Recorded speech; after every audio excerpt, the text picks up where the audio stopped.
ખબરોમાં બન્યા રહેવા માટે બેલ આઇકોન દબાવો અને એબીપી અસ્મિતાને સબસ્ક્રાઇબ કરો। દિલ્હી સહિત સમગ્ર ઉત્તર ભારતમાં મોસમનો મિજાજ બદલાયો છે। જમ્મુ કાશ્મીરમાં સવારે બરફવર્ષાની સાથે વરસાદ પડ્યો તો શ્રીનગરમાં સિઝનની પહેલી બરફવર્ષા થઈ। પહાડો હોય કે વૃક્ષો, રસ્તાઓ હોય કે ઘરની છત, ચારે બાજુ બરફ જ બરફ જોવા મળ્યો। આ બરફવર્ષા કાશ્મીર ઘાટીમાં આફત લઈને આવી છે, પણ ગુલમર્ગમાં લોકોના ચહેરા પર રોનક જોવા મળી, કારણ કે અહીં દૂર દૂરથી લોકો બરફવર્ષાની મજા માણવા આવી રહ્યા છે। ગુલમર્ગમાં પર્યટકોની સંખ્યા વધી રહી છે।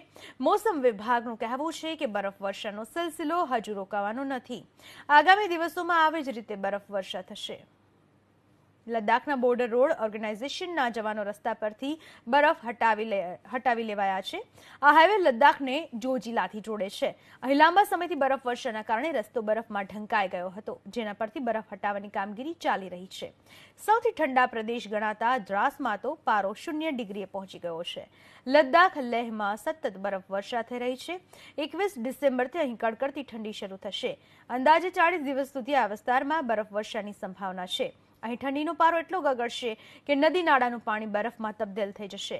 હવામાન વિભાગે લદ્દાખ, જમ્મુ કાશ્મીર અને હિમાચલ પ્રદેશમાં 72 કલાક સુધી ભારે બરફવર્ષાની આગાહી કરી છે।